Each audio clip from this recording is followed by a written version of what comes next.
Yes, good evening everyone. शिवनेरीच्या आपल्या online learning प्लॅटफॉर्मवरती सर्व विद्यार्थ्यांचं सहर्ष स्वागत. मित्रांनो, सुरुवात करूया. त्याआधी फक्त आवाज क्लिअर आहे का एवढंच कोणीतरी कमेंटद्वारे कळवा. यानंतर आजच्या आपल्या इतिहास या विषयाच्या प्रिव्हियस इयर क्वेश्चन म्हणजे PYQ म्हणजे आजच्या भागात मोस्टली सराव प्रश्नांवरती आपण अधिकचा भर दिलेला आहे, त्याची सुरुवात करूया आपण. ओके, चला स्टार्ट करू. हळूहळू सर्वजण जॉईन होतील. गुड इव्हनिंग, स्वागत आहे सर्वांचं.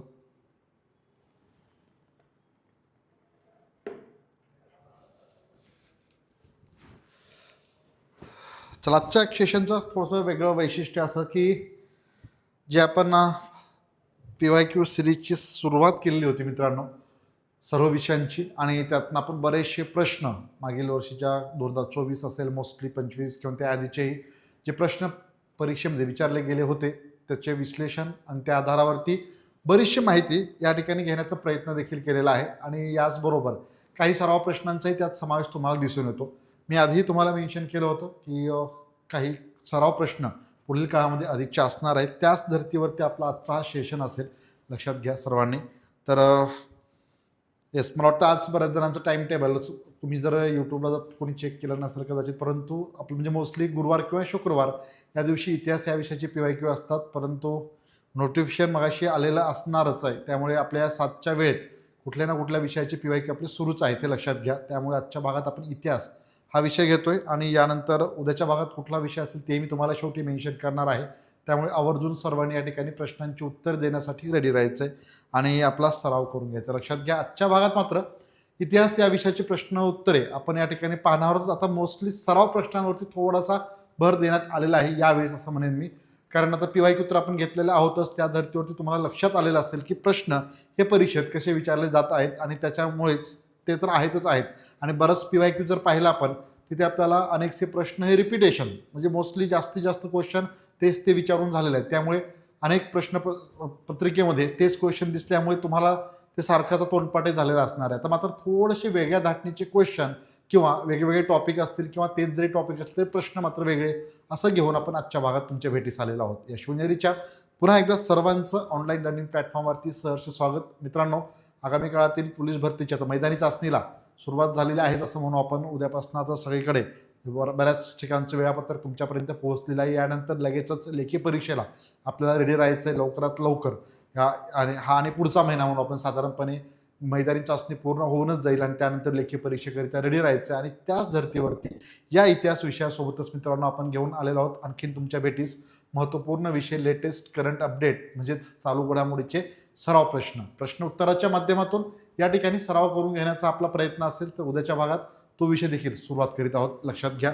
आणि तुमच्या मैदानी चाचणीबरोबरच तुम्ही बाकीच्या विषयांचा अभ्यासून तुमचा भाग बराचसा झालेला असणारच आहे. मात्र त्याचबरोबर तुम्हाला करंट अफेअर्सबद्दलही जाणून घेणं आवश्यक आहे. त्यामुळे आपण मैदानी चाचणीच्याच तारखेची म्हणजे वेळ पाहत होतो आणि आता ते सुरू झाल्याच्या नंतर 1-2 महिन्यात ते पूर्ण होईपर्यंत आपले करंट अफेअर्सचे महत्त्वाचे हायलाइटेड टॉपिक यावरती प्रश्न उत्तर तुम्हाला पुढील काळामध्ये पाहायला मिळतील.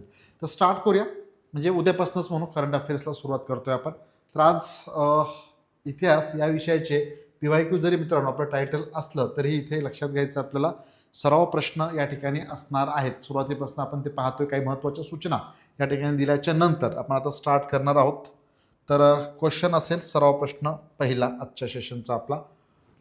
यस, तुमच्यासमोर. आणि नेहमीप्रमाणे जे लाईव्ह आहेत ऑनलाईन विद्यार्थ्यांनी उत्तर द्यायचे.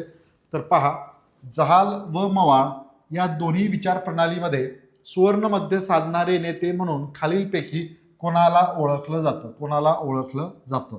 न्यायमूर्ती रानडे, गोपाळकृष्ण गोखले, दादाभाई नौरोजी, लोकमान्य टिळक. पहा काय असेल उत्तर. चला, नेहमीप्रमाणे सूचना माहिती आहेत, सर्वांनी उत्तर द्यावयाचे आहेत. पर्याय क्रमांक तुम्हाला फक्त इथे मेन्शन करायचं आहे. क्वेश्चन तुमच्या लक्षात आलेला असेल. येस, गुड इव्हनिंग, पुन्हा एकदा स्वागत सर्वांचं. आणि पहिला प्रश्न तुमच्या भेटीस सराव प्रश्नाच्या माध्यमातून. तर जहाल आणि मवाळ कालखंड जो होता, ज्या माध्यमातून राष्ट्रीय स्वातंत्र्याच्या चळवळीकडे मार्गक्रम करीत असताना जो डिवायडेशन म्हणून आपण थोडक्यात या ठिकाणी प्रमुख मवाळ नेते, जहाल नेते आपल्याला पाहायचेच आहेत. कालावधी जर पाहिला तर 1885 ते 1905 हा मवाळ गटाचा साधारण कालावधी म्हणतो आपण. 1905 ते पुढं 1920 हा या दरम्यानचा कालावधी जो आहे तर तो जहाल कालखंड. ओके, उत्तर काय असेल मग मित्रांनो? या प्रश्नाचं योग्य आन्सर सर्वांनी तर नोट करावायचं आहे, तर दादाभाई नौरोजी पर्याय क्रमांक 3 या प्रश्नाचं करेक्ट आन्सर असेल. ओके. जहाल मावळ ही संभाव्य फूट देखील टळली होती यांच्याच म्हणजे या ठिकाणी यांनी एका अधिवेशनाचं अध्यक्षपद कलकत्ता येथील अधिवेशनाचं अध्यक्षपद पुढे भूषवलेलं होतं आणि त्यामुळे संभाव्य फूट देखील यांच्या मध्यस्थीने टळलेली आहे. दादाभाई नौरोजी यांना दोन्ही गटातील नेते त्या ठिकाणी मानायचे आणि मावळ नेत्यांचा उल्लेख केलाच तर आपल्याला माहिती आहे म्हणजे फिरोजशाह मेहता असतील, दादाभाई नौरोजी, न्यायमूर्ती रानडे, गोपाळकृष्ण गोखले यांचा आपण त्या ठिकाणी मावळ गटाचे नेते म्हणून उल्लेख करतो. तर दुसरीकडे जहाल गटाचे नेते म्हणून बिपिनचंद्र पाल, लाला लजपत राय, लोकमान्य टिळक यांचा नावाचा उल्लेख आपण करतोय. तर त्या दोघांमध्ये सुवर्णमध्य साधणारे व्यक्ती कोण, तर दादाभाई नौरोजी. पर्याय क्रमांक 3 या प्रश्नाचं करेक्ट आन्सर असेल. चला वळूया नेक्स्ट क्वेश्चनकडे आणि त्या प्रश्नाचे उत्तर आपल्याला द्यावायचंच आहे. सर्वांनी आन्सर मेन्शन करत राहा. प्रश्न क्रमांक 2 मित्रांनो, खालीलपैकी कोणत्या संस्थेच्या स्थापनेत लोकमान्य टिळकांचा सहभाग होता?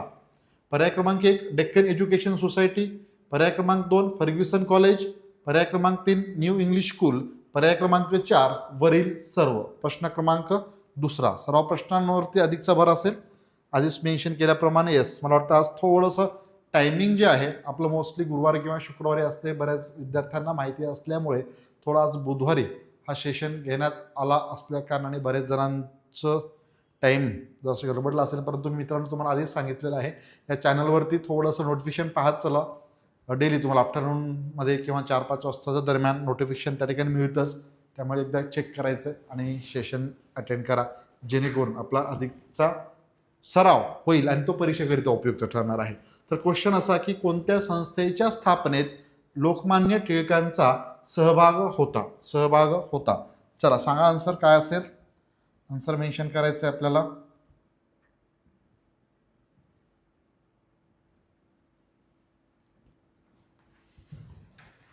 काय असेल उत्तर? Deccan Education Society, Fergusson College, New English School का वरील सर्व? पहा सर्व प्रश्नांना सुरुवात केलेली आहे आणि उत्तरे आपण जाणून घेऊया आता. तर डेक्कन एज्युकेशन सोसायटीच्या स्थापनेत त्यांचा सहभाग होता का? तर यस होता. डेक्कन एज्युकेशन सोसायटीच्या स्थापनेत त्यांचा सहभाग आपल्याला दिसून येतो. डेक्कन एज्युकेशन सोसायटीची स्थापना 1884 या वर्षीची आणि याच्या स्थापनेत टिळकांचा सहभाग पुढाकार होता. पुढं फर्ग्युसन महाविद्यालयाच्या स्थापनेत होता का सहभाग? तर यस अगदी बरोबर. सेकंड देखील आहेच. आता तुमच्या उत्तर लक्षात आलं असेल. मग आता हे दोन्ही असणारच. तर फर्ग्युसन म्हणजे त्यामुळे वरील सर्व हे उत्तर. आता उत्तराकडे वळू आपण. फर्ग्युसन कॉलेज जे आहे तर ते 1885 या डेक्कन एज्युकेशन सोसायटीच्या माध्यमातून पुढील वर्षी 1885ला फर्ग्युसन महाविद्यालयाची स्थापना इथे आपल्याला दिसून येते. ओके. तर डेक्कन एज्युकेशन सोसायटीच्या माध्यमातून पुढं फर्ग्युसन महाविद्यालयाची स्थापना 1885 आणि न्यू इंग्लिश स्कूलची स्थापना त्याच्याच आधी 1880 या वर्षी त्यांनी केली होती. विष्णूशास्त्री चिपळूणकर आणि गोपाळ गणेश आगरकर यांच्या सहकार्याने याच्याही स्थापनेत त्यांचा सहभाग होता. म्हणून आन्सर असेल पर्याय क्रमांक 4 वरील सर्व. उत्तर काय आहे? पर्याय क्रमांक 4. यानंतर पुढील क्वेश्चनकडे वळूया. सर्वांनी उत्तरं नोट करायचे आहेत. उत्तरे द्यायचे प्रयत्नही करायचा आहे मित्रांनो. चला नेक्स्ट क्वेश्चन. पुढील प्रश्न. भारताला स्वातंत्र्य मिळाले त्यावेळेला भारताला स्वातंत्र्य कधी मिळालं? 1947. कधी? 15 ऑगस्ट 1947 या वर्षी या ठिकाणी राष्ट्रीय सभेचं अध्यक्षपद कोण भूषवलं किंवा राष्ट्रीय सभेचं अध्यक्षपद राष्ट्रीय काँग्रेसचे अध्यक्ष कोण होते? मौलाना आझाद, पंडित जवाहरलाल नेहरू, JB कृपलानी का महात्मा गांधी? सांगा उत्तर काय असेल. ज्यावेळेस सर्व प्रश्नांमधला आपला एकूणच आजच्या सेशनचा 3रा प्रश्न. स्वातंत्र्य ज्यावेळेस भारताला मिळालेलं होतं 1946-47च्या दरम्यान त्या ठिकाणी मित्रांनो थोडक्यात राष्ट्रीय काँग्रेसचा अध्यक्ष कोण होतं या दरम्यान? सांगा काय असेल उत्तर. पहा मौलाना आझाद होते का? मौलाना आझाद, पंडित जवाहरलाल नेहरू, JB कृपलानी, महात्मा गांधी. तर मौलाना आझाद सर्वाधिक काळ या ठिकाणी आपल्याला दिसून येत आहेत. म्हणजे 1940 ते 46 या दरम्यान ते अध्यक्ष होते. म्हणजे भारतात सर्वाधिक काळ म्हणजे स्वातंत्र्याच्या पूर्वी सर्वाधिक काळ राष्ट्रीय काँग्रेसचे अध्यक्ष. पंडित जवाहरलाल नेहरू हे 1929च्या लाहोर अधिवेशनाचे अध्यक्ष दिसत आहेत आपल्याला. उत्तर मात्र आपलं हे असेल मित्रांनो, नोट करा JB कृपलानी. अगदी बरोबर. पर्याय क्रमांक 3 1946 इथे मेन्शन केलेलं आहेच. 47 या दरम्यान भारताला ज्यावेळेस स्वातंत्र्य मिळालं त्यावेळेस JB कृपलानी राष्ट्रीय सभेचे अध्यक्ष होते आणि महात्मा गांधीजी हे एकमेव अधिवेशनाचे अध्यक्ष 1924 बेळगाव या ठिकाणच्या अधिवेशनाचे अध्यक्षपद महात्मा गांधीजींनी भूषवलेलं होतं. राष्ट्रीय सभा महत्त्वाचा टॉपिक असेल मित्रांनो, आपल्याला माहिती आहे. तर त्याच्याबद्दलची माहिती घेत असताना एका प्रश्नाच्या माध्यमातून आणखीन थोडंसं जाणून घेऊ सविस्तर. तर ॲलन ह्यूम यांच्या पुढाकाराने 1885 या वर्षी राष्ट्रीय सभेची स्थापना झाली होती आणि या राष्ट्रीय सभेचे पहिले अध्यक्ष योमेशचंद्र बॅनर्जी हे होते. मुंबई या ठिकाणी पहिलं अधिवेशन आयोजित करण्यात आलं होतं. गोकुलदास तेजपाल संस्कृत महाविद्यालय या ठिकाणी याचं पहिलं अधिवेशन पार पडल्याचं दिसतं. अयोध्यनाथ कुंजरू या राष्ट्रीय सभेचे पहिले सेक्रेटरी म्हणून त्यांनी काम केलेलं होतं. पहिलं अधिवेशन लक्षात ठेवायचं. याचबरोबर अलीकडेच म्हणजे आपल्याला पहिलं अधिवेशन माहिती असतं, परंतु प्रश्न जे आहे तर ते सेकंड अधिवेशनाचंही विचारलं जाऊ शकतं. तर 1886 या वर्षी त्या ठिकाणी दादाभाई नौरोजी हे कलकत्ता या ठिकाणच्या अधिवेशनाचं अध्यक्षपद भूषवल्याचं आपल्याला दिसतं. क्लिअर. यानंतर त्याचबरोबर पुढील प्रश्न म्हणजे पुढील थोडक्यात माहिती घेऊ आपण राष्ट्रीय सभेचे काही महत्त्वाच्या अधिवेशनाबद्दल. जसं की राष्ट्रीय सभेचं म्हणजे पहिले मराठी अध्यक्ष नारायण चंदावरकर 1900 या वर्षी लाहोर या ठिकाणी राष्ट्रीय सभेचं अधिवेशन आयोजित केलं जातं आणि त्या अधिवेशनाचे पहिले मराठी अध्यक्ष नारायण चंदावरकर, न्यायाधीश नारायण चंदावरकर हे होते. पहिले महिला अध्यक्ष 1917 यावेळेस कलकत्ता या ठिकाणी अधिवेशन आयोजित केलं गेलं होतं. त्या अधिवेशनाचे अध्यक्ष ॲनी बेझंट यांनी भूषवलेलं होतं. तसेच 1925 मध्ये बनारस या ठिकाणच्या पहिल्या अधिवेशन म्हणजे पहिले भारतीय महिला अध्यक्ष जर कोण तर सरोजिनी नायडू हे नाव लक्षात ठेवायचं आहे आपल्याला. ओके, हे लक्षात घ्या. त्यानंतर स्वातंत्र्याच्या वेळेस कोण होतं? JB कृपलानी. काही महत्त्वाच्या अधिवेशनाचे अध्यक्ष मी मेन्शन करतोय. तसेच सर्वाधिक काळ स्वातंत्र्याच्या आधी कधी 1940 ते 46 मौलाना आझाद हे होते. काही महत्त्वाचे अधिवेशन आणि अध्यक्ष हे आपल्याला इतिहासाचा अभ्यास करीत असताना हे माहिती असणं गरजेचं आहे. त्यामुळे प्रमुख काही महत्त्वाचे ते मेन्शन केलेले आहेत. तसेच स्वातंत्र्यानंतर सर्वाधिक काळ राष्ट्रीय काँग्रेस किंवा सभा जर म्हटलं तर सोनिया गांधी आपल्याला अधिक काळ अधिवेशनाचं अध्यक्षपद भूषवल्याचं दिसून येत आहेत. सो आन्सर काय असेल मग? या राष्ट्रीय सभेचे अध्यक्ष कोण होते म्हणजे भारताला स्वातंत्र्य मिळालं तेव्हा? तर लक्षात घ्या JB कृपलानी. पर्याय क्रमांक 3 या प्रश्नाचं करेक्ट आन्सर असेल. नेक्स्ट वन, पुढील प्रश्न क्रमांक चौथा प्रश्न. वसंत कानेटकर यांनी हिमालयाची सावली हे नाटक कोणत्या समाजसुधारकावर आधारित लिहिलेलं आहे? महर्षी कर्वे, डॉक्टर बाबासाहेब आंबेडकर, लोकहितवादी महात्मा फुले. पुढील प्रश्न. चला, एका प्रश्नांच्या सोबत पहा किती माहिती आपल्याला इथे या ठिकाणी मिळत आहे. त्यामुळे आपल्याला ते व्यवस्थित नोट करा. त्याला अनुसरून काही प्रश्न विचारले गेलेच परीक्षेमध्ये तर मित्रांनो ही माहिती आपल्याला उपयुक्त ठरेल, महत्त्वपूर्ण ठरेल. चला, काय असेल उत्तर? यस, तुमचे कमेंट अपेक्षित आहेत. आन्सरद्वारे कळवत चला. प्रश्न क्रमांक चौथा. वसंत कानेटकर यांनी हिमालयाची सावली हे नाटक कोणत्या समाजसुधारकावर आधारित लिहिलेलं आहे? तर पर्याय क्रमांक 1 महर्षी कर्वे. ओके, महर्षी कर्वे यांचं एकूणच योगदान, एक थोर समाजसुधारक, आपण त्यांच्याविषयीची अनेकदा माहिती देखील घेतलेली आहे. तर वसंत कानेटकर यांनी महर्षी कर्वे यांच्या जीवनावरती आधारित हे नाटक म्हणजे त्यांनी या समाजसुधारकावरती ते लिहिलेलं होतं, हे लक्षात घ्यायचं आहे. एकूणच शिक्षणाचं योगदान त्यांचं माहिती आहे. पहिलं महिला विद्यापीठ स्थापन केलेलं होतं. त्यानंतर लुकिंग बॅक नावाचं आत्मचरित्र इंग्रजीत त्यांनी लिहिलेलं आहे.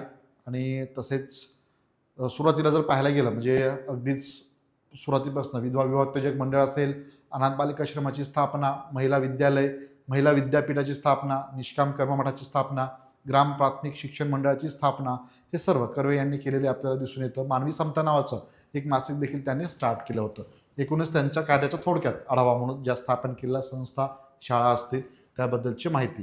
आणि महिला विद्यापीठाच्या बाबतीत थोडक्यात सांगायचं म्हणजे मित्रांनो 1916 या वर्षी ज्या महिला विद्यापीठाची त्यांनी स्थापना केली, पुढं त्या ठिकाणी त्या विद्यापीठाला म्हणजे बऱ्याचशा प्रमाणात मोठ्या प्रमाणात निधी जो आहे तर विठ्ठलदास ठाकरसी या व्यक्तीने दिला असल्या कारणाने त्यांच्या मातोश्रीचं नाव या विद्यापीठाला पुढे 1948-49 मध्ये दिल्याचं आपल्याला दिसून येतं. तर 1949च्या दरम्यान ते म्हणजेच आत्ताचं SNDT विद्यापीठ, श्रीमती नाथीबाई दामोदर ठाकरसी हे नाव लक्षात ठेवायचं आहे. स्थापनेच्या वेळेस मात्र 1916 मध्ये त्या ठिकाणी जपान्स वुमन्स युनिव्हर्सिटी या पुस्तकाच्या प्रेरणेने त्यांनी त्या ठिकाणी भारतातील पहिलं महिला विद्यापीठ स्थापण्याचा निर्णय देखील घेतला होता. कधी? 1916, जे महिला विद्यापीठ या नावाने स्थापन झालं होतं. पुढं मात्र ते आज SNDT या नावाने ओळखलं जातं. चला, नेक्स्ट क्वेश्चन. आन्सर मेन्शन करायचं आहे. चला, सर्वांनी उत्तर द्या. प्रश्न क्रमांक 5. 23 एप्रिल 1930 रोजी पेशावरमध्ये कोणत्या संघटनेने सविनय कायदेभंगास सुरुवात केली? पर्याय क्रमांक 1 all all India Muslim league, second खुदाई खिदमतगार, तिसरा आहे मोमेडियन लिटररी सोसायटी, चौथा पर्याय वरील सर्व. काय असेल उत्तर? चला सांगा आन्सर.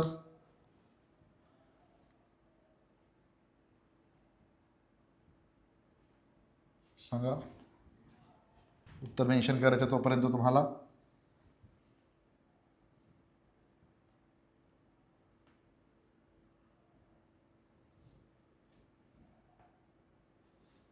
यस, चला जाणून घेऊ काय उत्तर असणार आहे या प्रश्नाचं. तर 1930 रोजी पेशावरमध्ये सविनय कायदेभंगाची चळवळीची सुरुवात आहे. आपण पाहतो की त्या ठिकाणी आपल्याला महात्मा गांधीजी यांच्या नेतृत्वाखाली 14 फेब्रुवारी 1930 सविनय कायदेभंगाची चळवळ त्याची घोषणा करतायत ते. आणि पेशावर या ठिकाणावरनं या सविनय कायदेभंगाची सुरुवात जी आहे तर खुदाई खिदमतगार कोणी स्थापन केलेलं आहे? खान अब्दुल गफार खान. खान अब्दुल गफार खान, ज्यांना सरहद गांधी या नावानं ओळखलं जातं. सरहद गांधी या नावानं ओळखलं जातं. तर असे खान अब्दुल गफार खान यांनी खुदाई खिदमतगार या नावाची अहिंसक सत्याग्रहांची फौज निर्माण केली होती. आणि या खुदाई खिदमतगारने सविनय कायदेभंगाची सुरुवात त्या ठिकाणी पेशावर या ठिकाणी कधी 23 एप्रिल 1930 रोजी केलेली होती. लक्षात घ्या, हे महत्त्वाचा भाग असेल ज्याची सुरुवात आपण पाहतो. सविनय म्हणजे कायदेभंग करण्याचा निर्णय त्या ठिकाणी गांधीजींनी घेतला होता. त्याआधी 1929च्या अधिवेशनात सविनय कायदेभंगाचा ठराव जो आहे तर नेहरूंच्या अध्यक्षतेखाली मांडण्यात आलेला होता. आणि पुढं 1930 या वर्षी म्हणजे 23 एप्रिलला हे इथे दिसतं. परंतु सुरुवात प्रत्यक्ष याची घोषणा ज्यावेळेस गांधीजींनी केली होती 14 फेब्रुवारी 1930. फक्त व्हॅलेंटाईन डे म्हणून लक्षात नाही ठेवायचं आहे, हे लक्षात घ्या. 14 फेब्रुवारी सविनय कायदेभंगाच्या चळवळीचा दिवस. त्या ठिकाणी गांधीजींनी प्रत्यक्ष सुरुवातीची म्हणजे त्याची घोषणा त्या दिवशी केली. आणि त्या ठिकाणी सविनय कायदेभंगाच्या चळवळीची सुरुवात झाली म्हणून. आणि 12 मार्च रोजी दांडीकडे प्रस्थान. पुढे आपल्याला माहिती आहे गांधीजी हे साबरमतीहून दांडीकडे प्रस्थान करतात. आणि त्या ठिकाणी 5 एप्रिल रोजी दांडी येथे पोहोचतात. आणि मुठभर मीठ उचलून कायदेभंग म्हणजे या सविनय कायदेभंगाची चळवळ यासाठी त्यांनी म्हणजे मिठाच्या या जीवनावश्यक वस्तूची निवड करतात. कधी?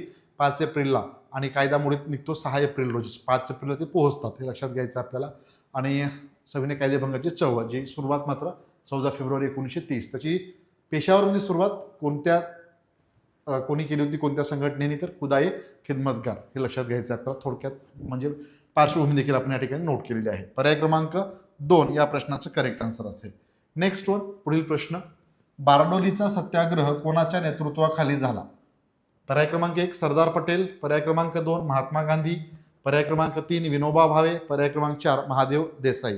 बारडोलीचा सत्याग्रह, सांगा उत्तर काय असेल.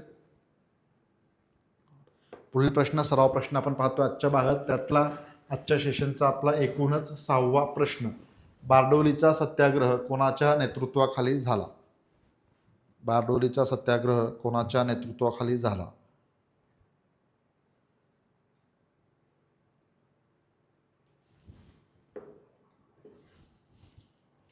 चला, तर करेक्ट उत्तर असेल या प्रश्नाचं आता उत्तरे जाणून घेऊ.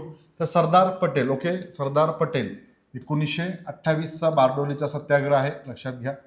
1928 12 फेब्रुवारी 1928 बारडोलीचा सत्याग्रह. त्या ठिकाणी गुजरातमध्ये बारडोली या ठिकाणी सरदार पटेल म्हणजे त्यावेळेस त्यांचं सरदार हे नाव जे आहे याच घटनेमुळे आपण म्हणू शकतो. शेतसारा जो आहे ब्रिटिशांनी त्या ठिकाणी 25% त्या ठिकाणी वाढवलेला होता. आणि तो त्या ठिकाणी म्हणजे तो वाढवू नये आणि तो रद्द करण्याचा निर्णय या बारडोलीच्या सत्याग्रहाच्या नेतृत्वाच्या माध्यमातून सरदार पटेल यांनी घेतला होता. म्हणजे त्यावेळेस वल्लभभाई पटेल असंच त्यांचं म्हणजे नाव घेतलं जायचं. परंतु या बारडोलीच्या यशस्वी सत्याग्रहाचं म्हणजे या सत्याग्रहाचं यशस्वी नेतृत्व केल्यामुळेच त्या ठिकाणी पुढे सरदार ही उपाधी त्यांना देण्यात आली. आणि त्यानंतर त्यांचा उल्लेख जो आहे या सत्याग्रहाच्या यशस्वी नेतृत्वानंतर बारडोलीच्या सत्याग्रहाच्या नंतर सरदार वल्लभभाई पटेल या नावानेच ते ओळखले जाऊ लागले. तर बारडोलीचा सत्याग्रह कोणाचं नेतृत्व? सरदार पटेल यांचं. पर्याय क्रमांक 1 या प्रश्नाचं योग्य आन्सर. थोडंसं माहिती घटनाक्रम आपण जाणून घेतलेला आहे. यानंतर नेक्स्ट पुढील प्रश्न आहे. द इंडियन सोशोलॉजिस्ट हे वृत्तपत्र कोणी सुरू केले? Shyamji Krishna Varma, Mahatma Gandhi, Rashbehari Bose, Lala Lajpat Rai. The Indian sociologist. Indian sociologist. चला सांगा आन्सर काय असेल. येस, जे लाईव्ह आहेत विद्यार्थी उत्तर देण्याचा प्रयत्न करा. आन्सर क्रमांक फक्त मेन्शन करायचे आहे तुम्हाला. ओके, फक्त आन्सर क्रमांक मेन्शन केला तरी चालेल. द इंडियन सोशोलॉजिस्ट हे वृत्तपत्र कोणी सुरू केले? कोणी सुरू केले? चला, येस, स्वागत आहे सतीश तुमचं या आपल्या शिवनेरीच्या ऑनलाईन लर्निंग प्लॅटफॉर्मवरती. काय असेल आन्सर? द इंडियन सोशोलॉजिस्ट जे आहे वृत्तपत्र, तर श्यामजी कृष्ण वर्मा यांनी स्टार्ट केलेलं होतं. ओके, 2 गोष्टी लक्षात ठेवायच्यात श्यामजी कृष्ण वर्माबद्दल. इंडिया हाऊसची स्थापना, 3 गोष्टी म्हणून खरं तर. India house, okay, India house London या ठिकाणी स्थापन केलं होतं. द इंडियन सोशोलॉजिस्ट आणि छत्रपती शिवाजी महाराज यांच्या नावाने जी शिष्यवृत्ती स्टार्ट केली होती, ज्या माध्यमातून सावरकर असतील किंवा अनेक व्यक्ती आपल्याला, वीर सावरकर तसेच त्यांच्यासोबत अनेक व्यक्ती आपल्याला लंडन या ठिकाणी गेलेले होते शिक्षणाकरिता असं म्हणू आपण. आणि त्यांनी स्टार्ट केलेल्या या शिवाजी शिष्यवृत्तीच्या माध्यमातून हे लक्षात घ्यायचं आपल्याला. कोणी? श्यामजी कृष्ण वर्मा. यांच्याविषयीचे कॉमन प्रश्न आपल्याला दिसतात. इंडिया हाऊस असेल, त्यानंतर हे इंडियन सोशोलॉजिस्ट आणि छत्रपती शिवाजी महाराज शिष्यवृत्ती, एवढंच लक्षात ठेवायचं आहे. बाकी गोष्टी नाही लक्षात ठेवलं तरी चालेल. पर्याय क्रमांक 1 या प्रश्नाचं योग्य आन्सर. यानंतर नेक्स्ट पुढील प्रश्न. येस, सूरज यांनी करेक्ट आन्सर दिलेलं होतं. सूरज शेंडे यांनी अगदी बरोबर. पुढील प्रश्न आहे मित्रांनो, चला जाणून घेऊ. 8वा प्रश्न काय आहे? सेनापती बापट यांच्याविषयी कोणते विधान खरे नाही? नाही असं म्हटलेलं आहे. तर पहा, विधान रीड करा व्यवस्थित, आणि कुठलं चुकीचं आहे थोडक्यात त्यांच्याविषयी जी विधानं दिलेली आहेत पर्यायाच्या स्वरूपात, ते आपल्याला एकमेव पर्याय या ठिकाणी ओळखायचं आहे. तर पाहू, पहिलं विधान किंवा पर्याय म्हणा, पांडुरंग महादेव बापट हे त्यांचे मूळ नाव होते. सेकंड, पेन सत्याग्रहाचं त्यांनी नेतृत्व केलं. तिसरं, एडिनबरो येथे त्यांनी इंजिनिअरिंग कॉलेजला प्रवेश घेतला. आणि चौथं विधान, त्यांचा जन्म पारनेर जिल्हा अहिल्यानगर या ठिकाणी झाला. चला नेक्स्ट पुढील प्रश्न, आणि याचं उत्तर तुम्हाला द्यायचं आहे की कोणतं विधान सेनापती बापट यांच्याविषयीचं खरं नाहीये. चला सांगा मित्रांनो काय असेल. येस, अमृता स्वागत आहे तुमचं. उत्तर काय आहे सांगा सर्वांनीच. येस, सूरज, सतीश.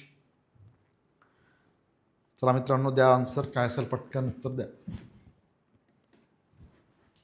पांडुरंग महादेव सेनापती बापट यांच्याविषयी कोणते विधान खरे नाही. सो आन्सर आलेला आहे. तर आता मी अधिकचा वेळ न घेता आता आपण उत्तर आणि थोडंसं एक्सप्लेनेशन जाणून घेऊया. तर अमृता यांचं उत्तर अगदी बरोबर. पेन सत्याग्रहाचं नेतृत्व केलं असं म्हटलेलं होतं. तर हे विधान जे आहे ते खरं नाही आहे. म्हणजे उत्तर काय असेल? पर्याय क्रमांक 2. 1923च्या दरम्यान 21 ते 23 आपल्याला माहिती आहे धरणग्रस्त शेतकऱ्यांच्या त्या ठिकाणी मदतीकरता ते धावून आले होते आणि मुळशी सत्याग्रहाचं नेतृत्व त्यांनी केलेलं होतं आणि त्यामुळेच त्यांना सेनापती ही पदवी त्या ठिकाणी मिळाली आणि सेनापती बापट या नावाने ते ओळखले जाऊ लागले होते. बाकी पांडुरंग महादेव बापट हे त्यांचं मूळ नाव आहे बरोबर. एडिनबरो या ठिकाणी मेकॅनिकल इंजिनिअरिंगला त्यांनी प्रवेश घेतलेला होता, हे विधान देखील खरं आहे. आणि जन्म पारनेर जिल्हा अहिल्यानगर, 12 नोव्हेंबर त्यांचा जन्म आपल्याला माहिती आहे 1880 या वर्षी झालेला होता. कुठे? जिल्हा अहिल्यानगर, पारनेर. त्यामुळे हे विधान देखील त्यांच्याविषयीचं बरोबर आहे. काय खरं नाही? कोणतं विधान बरोबर नाही थोडक्यात असा हा प्रश्न होता आणि उत्तर मात्र अमृता यांनी अगदी बरोबर दिलेलं आहे. पर्याय क्रमांक 2 मित्रांनो या प्रश्नाचं योग्य आन्सर असेल. यानंतर वळू लगेच नेक्स्ट क्वेश्चनकडे. पहा 9वा प्रश्न. संयुक्त महाराष्ट्र समितीची स्थापना झाल्यानंतर मुंबई म्हणजे स्थापनेचा ठराव त्या ठिकाणी मांडला होता. त्यानंतर या मुंबई या ठिकाणी कोणाच्या अध्यक्षतेखाली महाराष्ट्र एकीकरण परिषद संपन्न झाली? पर्याय क्रमांक 1 गजानन त्र्यंबक माडखोलकर, पर्याय क्रमांक 2 एस.एम. जोशी, पर्याय क्रमांक 3 श्रीपाद अमृत डांगे आणि पर्याय क्रमांक 4 शंकरराव देव. चला प्रश्न क्रमांक 9 सांगा आन्सर काय असेल. हॅलो, यस स्वागत आहे स्वाती तुमचंही. Next question. पुढील प्रश्न 9वा प्रश्न. आता महाराष्ट्राच्या इतिहासावरती काही क्वेश्चन इथे आपल्याला दिसतील. पहा काय असेल उत्तर. माहिती तसेच आन्सर व्यवस्थित नोट करा, रिव्हिजन करा. नक्कीच मित्रांनो याचा आपल्याला परीक्षेत फायदा होईल. चला उत्तर काय असेल मग. यस सूरज, प्रश्न खूप कठीण आहेत तुम्हीच सांगा. ॲक्च्युली कठीण नाही आहे ते, ऑनलाईनर क्वेश्चन आणि सिम्पल म्हणायला काय हरकत नाही. पहा व्यवस्थित तुम्ही उत्तर देऊ शकता. आणि मी तुम्हाला आधी सांगितले PYQच्या माध्यमातून आपण या ठिकाणी बराचसा सराव करून घेतलेला असल्या कारणाने तेच क्वेश्चन अनेक पेपरमध्ये रिपीट होत आहेत. म्हणून आपण थोडंसं आणखीन वेगळ्या प्रकारे प्रश्न घेण्याचा प्रयत्न एक सराव प्रश्नाच्या माध्यमातून आजच्या भागात तो केलेला आहे, हे लक्षात घ्या. Yes yes Swati, thank you. तुमचं session full of information and energy. धन्यवाद. चला, तुमच्या प्रतिक्रिया आणखीन जास्तीत जास्त आम्हाला सेशन चांगल्या प्रकारे घेण्यासाठी इन्स्पायर करतायत, त्यामुळे खरंच थँक्यू सो मच. चालेल, तर या प्रश्नाच्या आता उत्तराकडे येऊ आपण. संयुक्त महाराष्ट्र समितीची स्थापना कोणत्या ठिकाणी? पहा, 1946 मध्ये ठराव मांडण्यात आलेला होता. बेळगाव या ठिकाणी या संयुक्त महाराष्ट्र समितीची स्थापना करण्याचा, आणि त्यानंतर त्याच वर्षी म्हणजे हे मे महिन्यामध्ये, मे 1946 मध्ये बेळगाव या ठिकाणी भरलेलं अखिल भारतीय मराठी साहित्य संमेलन, अखिल भारतीय मराठी साहित्य संमेलन, या संमेलनामध्ये हा ठराव मांडण्यात आल्याच्या नंतर पुढं जुलै महिन्यात मित्रांनो, जुलै 1946 याच वर्षी संयुक्त महाराष्ट्र समितीची एकीकरण परिषद मुंबई या ठिकाणी आयोजित करण्यात आली होती. कोणाच्या अध्यक्षतेखाली? शंकरराव देव यांच्या अध्यक्षतेखाली. हे नोट करा, 1946 मध्ये, 28 जुलै 1946, हे लक्षात घ्यायचं आहे आपल्याला. आणि म्हणूनच पर्याय क्रमांक 4 हे आन्सर असणार आहे. आणि या संयुक्त महाराष्ट्र समितीचा ठराव सुरुवातीला म्हणजे मांडल्याच्या नंतर, आणि पुन्हा एकदा पुढे आपल्याला 1956 मध्ये संयुक्त महाराष्ट्र समितीची स्थापना होते. आणि त्यावेळेस या संयुक्त महाराष्ट्र समितीचे अध्यक्ष हे श्रीपाद अमृत डांगे, हे लक्षात ठेवायचं नाव. उपाध्यक्ष नरवणे हे होते, आणि महासचिव म्हणून SM जोशी. ओके, मी पुढचं मेन्शन करतो, लक्षात घ्या. 1956 मध्ये संयुक्त महाराष्ट्र समिती स्थापना झाल्याच्या नंतर 3 व्यक्तींची नावे लक्षात ठेवायची आहेत आपल्याला, जे परीक्षेमध्ये विचारलं जातं. श्रीपाद अमृत डांगे हे अध्यक्ष, शॉर्टमध्ये थोडंसं मेन्शन करतो, फास्ट पुढे जाऊया, अधिकच्या वेळी इथेच न खर्ची घालता. ओके, उपाध्यक्ष होते नरवणे. ओके, आणि महासचिव हे लक्षात ठेवायचं आहे, महासचिव हे परीक्षेमध्ये विचारलं जाऊ शकतं, त्यामुळे हे लक्षात असायला हवं. SM जोशी, हे नाव विसरू नका, SM जोशी. क्लिअर? तर सर्वात माहिती म्हणजे एकूणच प्रांतावर भाषावर प्रांतरचनेची ज्यावेळेस मागणी होत होती, आणि त्यानंतर आपल्याला 1938 पासून लढा जो दिसून येतो, म्हणजे एकूणच मराठी भाषिकांचा संपूर्ण महाराष्ट्र, मुंबईसह महाराष्ट्र पर्टिक्युलरली पाहायला गेलं तर, मग तो 1960ला पूर्ण होतो. आणि अनेक लोकांना त्या ठिकाणी म्हणजे अनेक लोक हुतात्मा झाल्याचे आपल्याला दिसतं. अनेक व्यक्तींनी रस्त्यावरती उतरून आंदोलन केलं होतं. आणि सुरुवातीला जर पाहायला गेलं, मुंबईला वेगळं करण्याचा प्रयत्न त्या ठिकाणी केला जातो, परंतु या सर्वांच्या लढ्याला यश मिळतं. वर्तमानपत्र असेल किंवा अनेक माध्यमातून या ठिकाणी आपल्याला लढा दिल्याच्या नंतर मग एकसंध महाराष्ट्र, मुंबईसह विदर्भ, मराठवाडा, पश्चिम महाराष्ट्र सर्वच एकसंध महाराष्ट्र स्थापन झाल्याचे 1 मे 1960ला आपल्याला दिसून येतं. Okay, clear? चला, नेक्स्ट वन, प्रश्न क्रमांक 10. येस, 10वा प्रश्न. या अधिवेशनात म्हणजे कोणत्या अधिवेशनात, रिकाम्या जागेच्या माध्यमातून ते आपल्याला फिलअप करायचं आहे. करेक्ट पर्याय, तर पंडित जवाहरलाल नेहरू यांच्या अध्यक्षतेखाली संपूर्ण स्वराज्याची मागणी करण्यात आली. बनारस, कलकत्ता, लखनऊ, लाहोर. चलो, क्या होगा आंसर इसका? बोलो, कुठल्या अधिवेशनात? 1929च्या कोणत्या अधिवेशनामध्ये? चला, यस, इथे मात्र उत्तर बरोबर आलेलं आहे. सर्वप्रथम अमृता यांचं उत्तर correct. Yes, Suraj, very good, correct answer आहे लाहोर. सतीश, यस, लाहोर अधिवेशन 1929चं लाहोर अधिवेशन, या अधिवेशनाचं अध्यक्षपद कोणी भूषवलं होतं? पंडित जवाहरलाल नेहरू यांनी. आणि संपूर्ण स्वराज्याची मागणी करण्यात आली होती. तसेच मगाशी उल्लेख केल्याप्रमाणे याच अधिवेशनामध्ये सविनय कायदेभंगाच्या चळवळीचा ठराव देखील मांडलेला होता. Clear?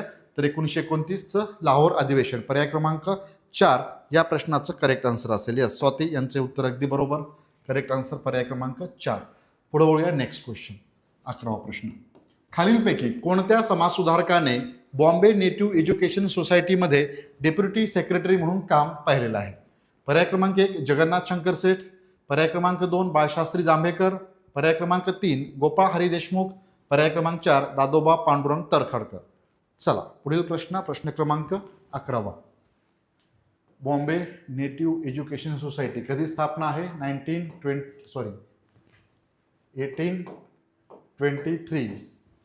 1823 Bombay native education society.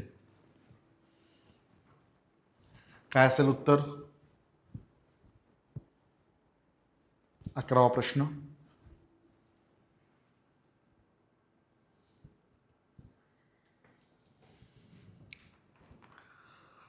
Yes, correct answer. चला द्या, बाकीच्या नेत्यांनी उत्तर द्यायचे, सर्वांनी उत्तर द्या. सराव होईल तेवढाच आपला. निगेटिव्ह मार्क सिस्टीम नाही आहे, सराव होणे अपेक्षित असल्यामुळे फक्त लाईव्ह सेशन अटेंड न करता सर्वांनीच उत्तरे द्यायचे, जेणेकरून आपला त्यात तो म्हणजे सराव, एक बेस्ट सराव म्हणू आणि परीक्षेकरिता ते आपल्याला माहिती उपयुक्त ठरेल. येस, अमृता यांचं उत्तर करेक्ट आहे. पर्याय क्रमांक 2 Balshastri Jambhekar. Okay. Bombay native education सोसायटीची स्थापना 1823 मध्ये जगन्नाथ शंकर सेठ यांच्या पुढाकारानं आपल्याला झाल्याच्या दिवसानंतर लॉर्ड एल्फिन्स्टन जगन्नाथ शंकर सेठ यांच्या पुढाकारानं बॉम्बे नेटिव्ह एज्युकेशन सोसायटी, ज्याचं मूळ नाव पहिल्यांदा म्हणजे 1822ला मुंबई शाळा पुस्तक मंडळ, म्हणजे थोडक्यात इंग्रजीमध्ये school book society. Okay. School book सोसायटीची स्थापना 1822 मध्ये केली जाते.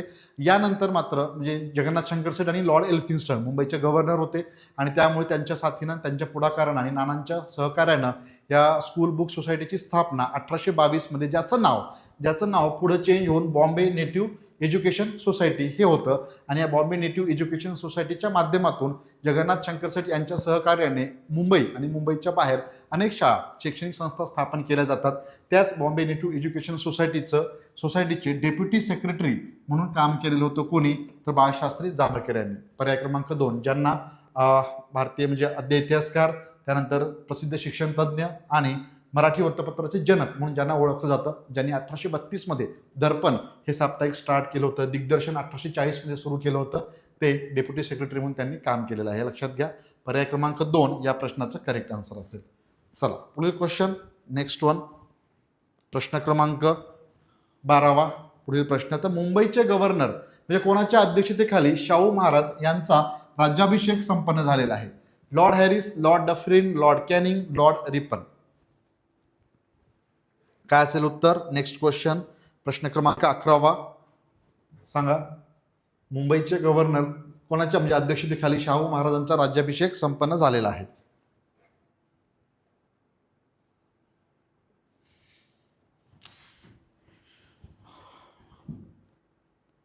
Lord Harris, Lord Dufferin, Lord Canning, Lord Ripon. तर राज्याभिषेक कधी झालेला आहे पहा, ते 10 वर्षांनी लक्षात ठेवायचं सोपं. शाहू महाराजांचा जन्म 1874. 1884ला त्यांचं नाव जे आहे यशवंतराव, यशवंत हे मूळ नाव जे होतं ते नंतर चेंज होऊन काय झालं, शाहू महाराज 1884ला. आणि मित्रांनो 1894ला त्यांचा राज्याभिषेक झाला होता. कोणाच्या? लॉर्ड हॅरिस यांच्या अध्यक्षतेखाली. मुंबईचे गव्हर्नर लॉर्ड हॅरिस हे होते.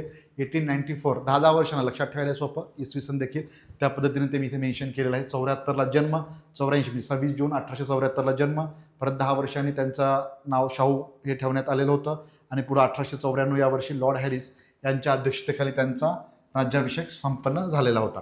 बाकीच्या गव्हर्नरबद्दल थोडक्यात माहिती आहेच. डफरिनच्या काळात राष्ट्रीय सभेची स्थापना झाली होती. कालावधी माहिती आहे आपल्याला 1884 ते 1888. ओके. कॅनिंगचा सुरुवातीला म्हणजे 1856 ते 58 लॉर्ड कॅनिंग, त्यावेळेस भारताचा शेवटचा गव्हर्नर जनरल. आणि 1858 ते 62 भारताचा पहिला व्हाईसराय. लॉर्ड रिपन सर्वात सुधारणावादी, भारताकरिता महत्त्वाचा असलेला किंवा म्हणजे भारतात त्याला सुधारणावादी धोरणांमुळे त्या ठिकाणी म्हणजे मानवतावादी धोरणामुळे त्या ठिकाणी त्याला प्रचंड लोकप्रियता मिळाली होती. तो रिपन 1880 ते 1884 या दरम्यान त्या ठिकाणी आपला भारताचा व्हाईसराय. यांचे कालावधी जरी आठवलं तर यावरनं आपल्याला लक्षात येऊन जातं राज्याभिषेक कधी झाला हे क्लिअर झालं की मग लॉर्ड हॅरिस हे उत्तर आपल्याला ऑटोमॅटिकली सापडून जातं मित्रांनो. सो पर्याय क्रमांक 1 या प्रश्नाचा करेक्ट आन्सर असेल. नेक्स्ट वन, प्रश्न क्रमांक, येस, एक आन्सर ज्यांनी दिलंय ते अगदी बरोबर, अमृता, मंगेश आणि सूरज यांनी उत्तर बरोबर दिलेलं होतं या प्रश्नाचं. पुढील प्रश्न असेल प्रश्न क्रमांक 13. हितेच्छू हे साप्ताहिक कोणी स्टार्ट केलं होतं? विरा शिंदे, दादोबा पांडुरंग तरखडकर, गोपाळ हरी देशमुख, दादाभाई नौरोजी. बाकीच्या व्यक्तींबद्दलही ठराविक जे क्वेश्चन विचारले जातात त्या तेवढीच फक्त 2-2 पॉईंट फक्त नोट करू आपण, संस्था किंवा साप्ताहिक जे काही त्यांनी स्टार्ट केलं असेल. सुरुवातीला मात्र उत्तर जाणून घेऊ, हितेच्छू हे साप्ताहिक कोणी स्टार्ट केलेलं आहे?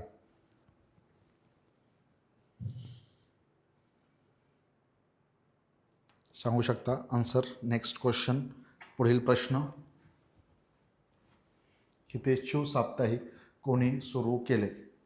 चला द्या उत्तर. उत्तरे चुकली तरी काही हरकत नाही, मी परत रिपीट करतोय, मात्र आन्सर तुमच्याकडनं अपेक्षित आहे.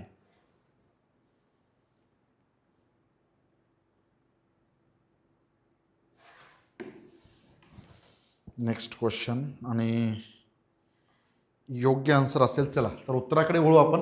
इतका वेळ सफिशियंट. इथे गोपाळ हरी देशमुख यांनी ते स्टार्ट केलं होतं. दोन्ही भाषेमध्ये होतं ते, इंग्रजीमध्ये आणि गुजराती मेनली. ओके, गुजराती आणि इंग्रजीमध्ये हितेच्छू हे लोकहितवादी किंवा गोपाळ हरी देशमुख यांनी ते स्टार्ट केलेलं होतं. हे लक्षात घ्यायचं आहे.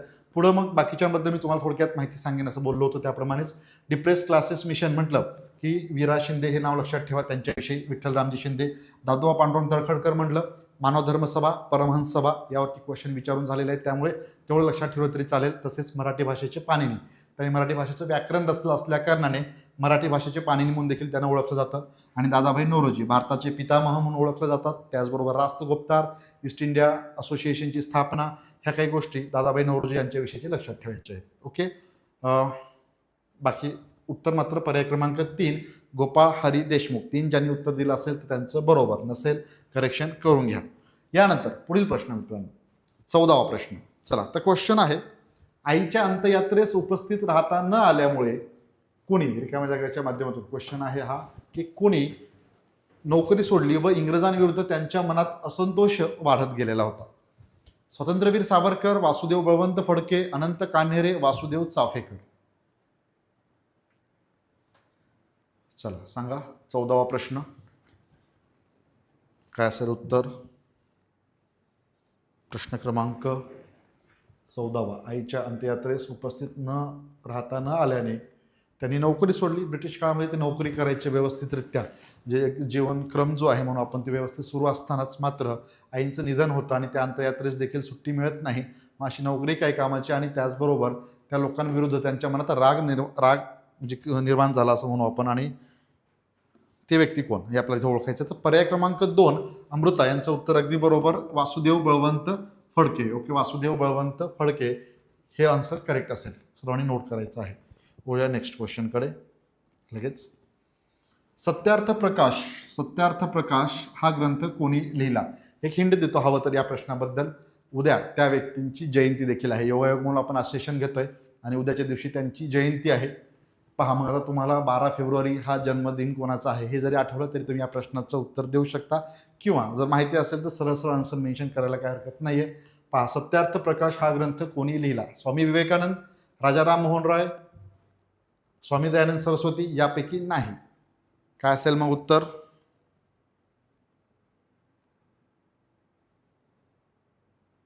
पर्याय क्रमांक 3 हे उत्तर असेल. सतीश, अमृता अगदी बरोबर. मला वाटतं आधी मंगेश तुम्ही आधीचं होतं का या क्वेश्चनचं आन्सर दिलेलं आहे? ठीक आहे, 3 या क्वेश्चनचा आन्सर असेल तर तुमचे उत्तर अगदी बरोबर. क्लिअर, सर्वांनी नोट करायचं आहे. पर्याय क्रमांक 3 स्वामी दयानंद सरस्वती, सत्यार्थ प्रकाश या ग्रंथाबरोबरच थोडक्यात त्यांच्याविषयीची माहिती घेऊया. तर उद्याच त्यांची जयंती आहे. 12 फेब्रुवारी 1824 या वर्षी टंकारा, गुजरात या ठिकाणी त्यांचा जन्म झाला होता. मूळशंकर करसनदास तिवारी हे त्यांचं मूळ नाव होतं मित्रांनो. 1845 या वर्षी अगदी म्हणजे या 1845ला त्यांनी म्हणजे गृहत्याग केला होता आणि संन्यास स्वीकारलेला होता. आणि पुढे मग भारत भ्रमण करत असतानाच मुंबई या ठिकाणी त्यांनी 10 एप्रिल 1875 या वर्षी त्या ठिकाणी आर्य समाजाची स्थापना केली होती. या आर्य समाजाचं मुख्यालय दिल्ली या ठिकाणी होतं. स्थापना मुंबई, मुख्यालय दिल्ली हे लक्षात ठेवायचं, यात कन्फ्युजन नको. परत परीक्षेचा प्रश्न असा विचारला गेला, स्थापना कोणत्या ठिकाणी असं न विचारता मुख्यालय कुठं होतं, तर परत आपण मुंबई आन्सर चूज करायला नको. हे बारीक सारीक चुकाच आपल्याला रिझल्टपासून थोडंसं वेगळं अलिप्त ठेवतात, ते नको आहे, हे लक्षात घ्या. 1875 मुंबई या ठिकाणी स्थापना आर्य समाजाची. 10 एप्रिल 1875 मुख्यालय दिल्ली. क्लिअर.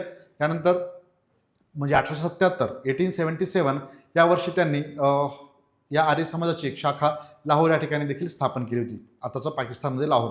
त्यावेळेस एकसंध भारत असल्यामुळे तो भारताचाच भाग असं म्हणूया आपण. तसेच सत्यार्थ प्रकाश काही ग्रंथांची निर्मिती केली होती, त्यापैकी सत्यार्थ प्रकाश असेल, गोकरुणानिधी, पंचमहायज्ञ विधी, त्यानंतर संस्कार विधी, हे काही महत्त्वाचे ग्रंथ त्यांनी लिहिलेले आहे. त्याचबरोबर वेदांकडे परत चला हा एक महत्त्वाचा संदेश देखील त्यांनी दिला होता. इंडियन अकॅडमीची स्थापना त्यांनी लाहोर या ठिकाणी केली होती. संस्कृत पाठशाळांची निर्मिती त्यांनी केलेली आहे. तर एकूणच हे थोडक्यात लाखमोलाचं कार्य. त्याचबरोबर त्यांच्या निधनाच्या वेळेस देखील भारतभर अनेक ठिकाणी आर्य समाजाचं कार्य हे मोठ्या प्रमाणात पसरलेलं होतं आणि अनेक शाखा आपल्याला स्थापन झाल्याचं दिसून येतं. ओके, स्वामी दयानंद सरस्वती हे लक्षात ठेवा. पर्याय क्रमांक 3 या प्रश्नाचं करेक्ट उत्तर असेल. वळूया नेक्स्ट क्वेश्चनकडे. पहा, पुन्हा एकदा आपण उठावाचा प्रश्न कंटिन्युअसली घेतोय आणि या बाबतीत प्रश्नाचं उत्तर चुकायला नको, जेणेकरून आपला एक चांगला सराव या प्लॅटफॉर्मवरती होतोयच मित्रांनो, लक्षात घ्या. सो चुकीचं विधान निवडा म्हटलेलं आहे. पुन्हा एकदा महाराष्ट्राशी संबंधित 1857चा उठाव यावरती घेतलेला हा प्रश्न व्यवस्थित रीड करा. चुकीचं असलेलं विधान निवडायचं आहे. पहा, पहिलं विधान, सातपुड्यातील उठावाचे नेतृत्व शंकरशहा यांनी केले. दुसरं आहे, संगमनेर जवळ भगवंतराव निळकंठराव यांनी उठाव केला. तिसरा पर्याय, रंगो बापूजी यांनी सातारा येथील उठावाचं नेतृत्व केलं. आणि चौथं, खानदेशात भिल्ल समाजाने उठाव केला. या उठावाचं नेतृत्व कर्जाळ सिंग यांनी केलं. चला, कुठलं विधान मग चुकीचं असेल? 16वा प्रश्न आणि तुमचं उत्तर या ठिकाणी आता अपेक्षित आहे.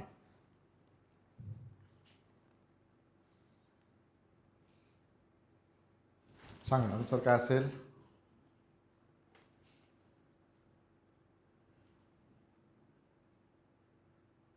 कसं योग्य आन्सर?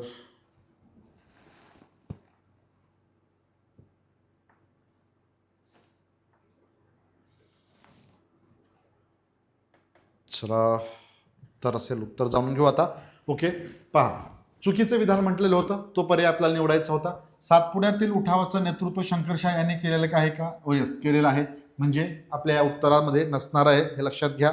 नेक्स्ट वन, संगमनेर जवळ भगवंतराव निळकंठराव यांनी उठाव केला का? तर नाही. म्हणजे उत्तर काय आहे? हे चुकीचं विधान आहे, चुकीचंच निवडा म्हटलं होतं, म्हणून ह्याला परत राईट बाजूला गेलं. तुमच्या लक्षात आलं असेल, उत्तर हेच आहे. संगमनेर जवळ या ठिकाणी आपला नगर या ठिकाणी भागोजी नाईक हे नाव तुम्ही ऐकलेलं आहे, पण बऱ्याचदा रिपीट केलेलं आहे. हे उत्तर चुकायला नको, लक्षात घ्या. कशाही पद्धतीनं प्रश्न विचारला गेला, विधानात्मक स्वरूपात देऊन पर्याय जरी दिले, जोड्या लावाच्या स्वरूपात, वन लाईनर कसे प्रश्न आपल्या परीक्षेत आलेच तर चुकायला नको, हे लक्षात असू द्या. तर संगमनेर जवळ भागोजी नाईक यांनी नगर या ठिकाणी उठावाचं नेतृत्व केलं होतं. मग राजा भगवंतराव निळकंठराव यांनी कुठल्या ठिकाणच्या उठावाचं नेतृत्व केलं? नाशिकमधील कुठं? पेठ. ओके, नाशिकमधील पेठ या ठिकाणच्या उठावाचं त्यांनी नेतृत्व केलं होतं, हे मात्र विसरायला नको. आपण ते बऱ्याचदा क्वेश्चन घेतलेला होता, लक्षात घ्या, या उठावाच्या संदर्भात, त्यामुळे ते चुकायला नको. पुढे मग रंगोजी बापूजी गुप्ते सातारा येथील उठावाचं नेतृत्व केलं. यस, बरोबर. आणि खानदेशात कर्जाळ सिंग यांनी या उठावाचं नेतृत्व केलेलं होतं, त्यामुळे बाकीची विधानं बरोबर आहेत. चुकीचं निवडा असं म्हटलं होतं. सो पर्याय क्रमांक 2 या प्रश्नाचं करेक्ट आन्सर असेल. पुढे पाहूया 17वा प्रश्न.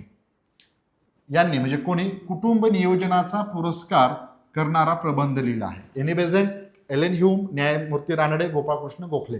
काही थोडेसे वेगळे प्रश्न दिसतील तुम्हाला, काही वेळेला थोडंसं टफ वाटतील. तुम्ही जर अभ्यास चांगल्या प्रकारे केला असेल तरी तुमच्या वाचनात आलं नसेल तर आणखीन थोडंसं गडबडून जायचं नाही किंवा निगेटिव्हिटी आणायची नाही. सराव प्रश्न हे घेतोय आपण, याचं कारण की थोडीशी माहिती मिळावी अधिकची.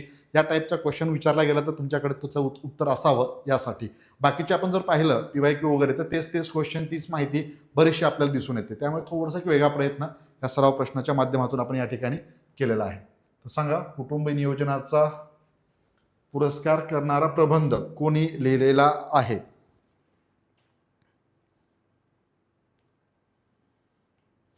सो योग्य आन्सर अमृता यांचं उत्तर अगदी बरोबर.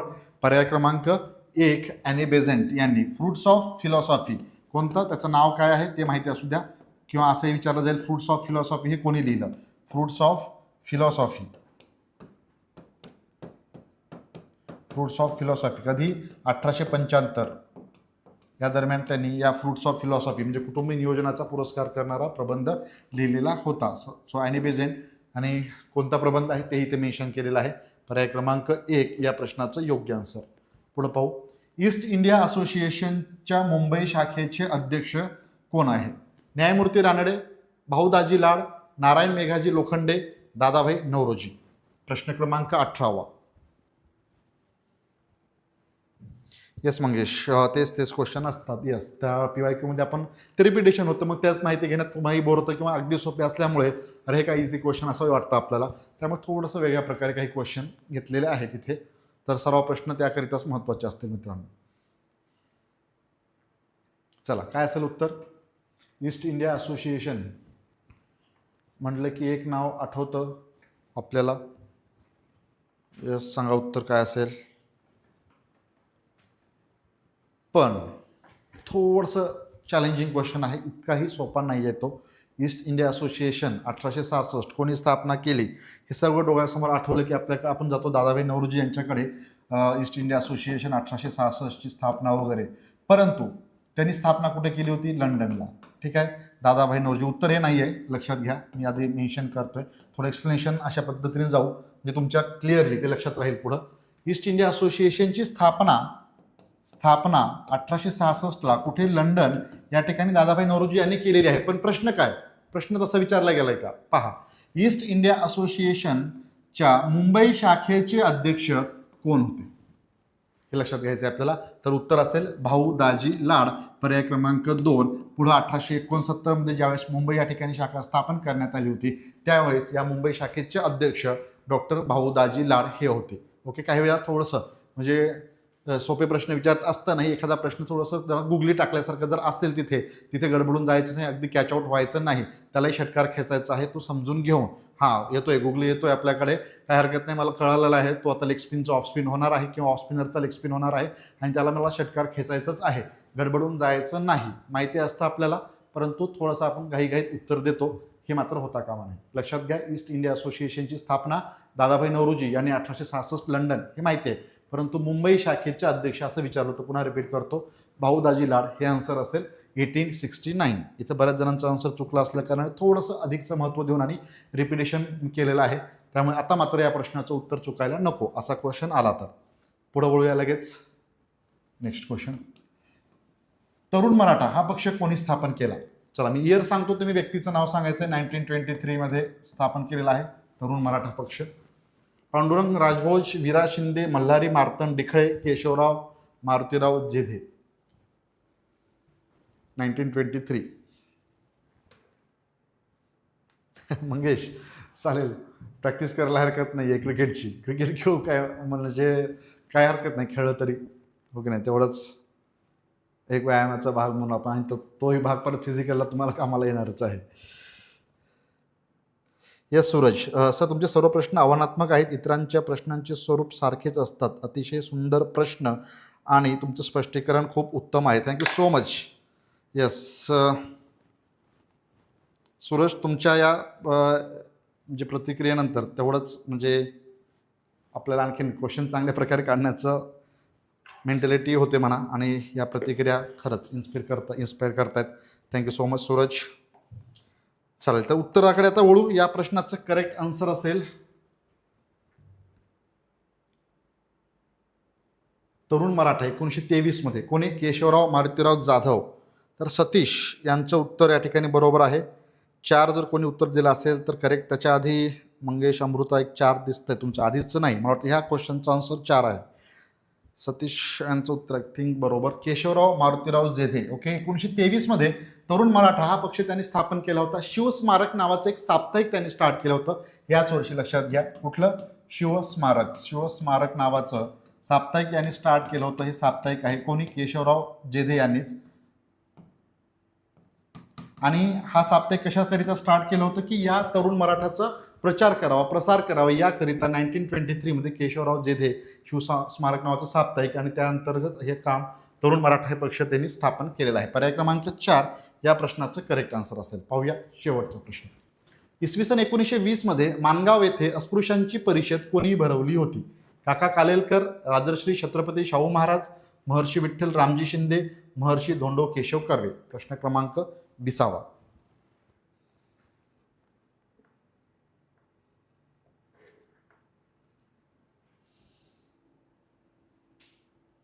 यस मंगेश, मागचं सेशन मिस झालं असेल का? ओके, तर तुम्ही ते पाहू शकता यूट्यूबला, आपल्या अवेलेबल आहेत सर्वांचंच, म्हणजे त्या ठिकाणी तुम्ही हे सेशन जे आहे तुम्हाला मागे सर्व 7 आहेत प्रत्येक विषयाचे, ते अटेंड करू शकता.